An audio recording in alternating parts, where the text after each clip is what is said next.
Pour comprendre le thème de quitus fiscal, il faut déjà partir de quitus. Le quitus, généralement en finance, est un certificat ou un jugement par lequel la personne responsable est déclarée quitte. D'accord.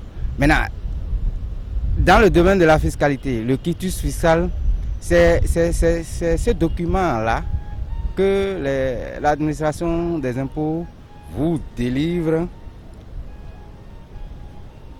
lorsque votre situation est pour prouver la régularité de votre situation par rapport à l'assiette et au recouvrement des impôts, que ce soit les impôts directs ou indirects.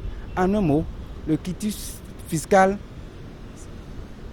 justifie de ce que vous payez régulièrement vos impôts.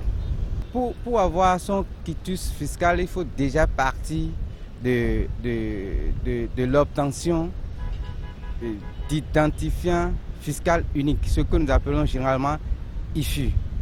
Vous allez voir que depuis pratiquement 2008, oui, et il y a un nouveau modèle d'identification qui est en train d'être mis en place en remplaçant l'ancien numéro d'identification, le numéro INSAE.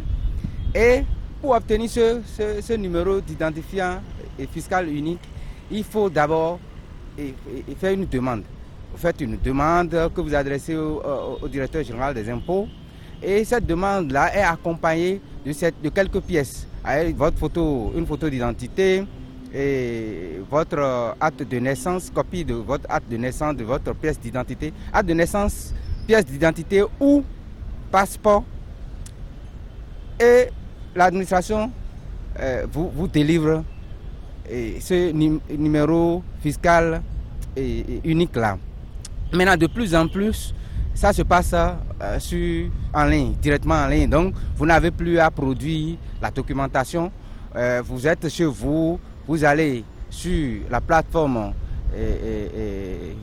ifu.impôt.bj et vous donnez les renseignements. Directement, vous avez votre IFU qui vous est généré. Lorsque vous avez le numéro IFU, soit vous allez pour créer si vous n'en avez pas. Maintenant, lorsque vous disposez de ce numéro IFU là, vous allez également produire une demande par rapport au quitus fiscal. Vous demandez votre quitus fiscal. Donc, vous vous associez à ce numéro IFU et les justifs de ce que vous êtes à jour par rapport aux impôts. Vous savez, les impôts éventuellement que vous avez payés. Si vous n'en avez rien qui demande à ce que vous payez des impôts, c'est que vous faites la demande et on vous délivre votre quitus fiscal. Mais si vous avez des choses qui demandent, qui sont assujetties à certains impôts que vous avez éventuellement libérés, alors vous produisez les quittances de ces impôts payés là, plus la demande et l'administration au niveau des services de gestion, que ce soit au niveau de la recette, au niveau des services d'assiette et au niveau même de la direction, du directeur même, contrôle la procédure et vous délivre votre quitus fiscal.